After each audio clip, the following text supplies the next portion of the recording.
आज का किनारू पेलुदला बोलकर मुई भाभी नहीं पारनी जुहार जे मासमले वेलकम टू मोर मिनी ब्लॉग और इटा देखो मते इटा मेलछा चोरे जीवार के खोनी दसन वेल के मेलछा चोरे आसी हेतिर लाइक किनारू बेलुदला मुई भाभी नहीं पारनी बने गाइस ये मेलछा चोर बारटा मते एटा बहुत दिन पर कहली और इटा देखो मेलछा इटा चोरे चुरा करी इटा घर के नौचे जह बेल भी हेतकी नहीं चोरे ना फोन करसन किनी और हेतके मुई इटा घरे भी काम थिला ये काम सारी देसी आरु देखो गाइस इटा दामुन नहीं पले आने दामुर दुई पटो के जोड़ी देसी देख इटा आरो घर के इटा आनी पकासी आरो बांधी देसी आर इटा पैन पुना बुड़ासी दामुर लाई थिर पैन नहीं देमी बोलसी थिर पैन नहीं देसी हेतके गाइस देख इटा थिर पैन नहीं दूछे आर दामुर के इटा टिपाटिन थिर पैन दूथबा बोलथबो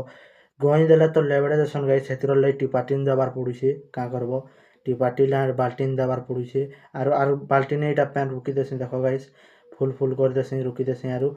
हेतके देखो गाइस इटा ये दामुर एतकी सुतर जगिनी देखो टामिडला भी नहीं किसी करवा और आजिर ब्लॉग हेतकी नथिला और गुटे ब्लॉग थी मिलवा बाय बाय गाइस।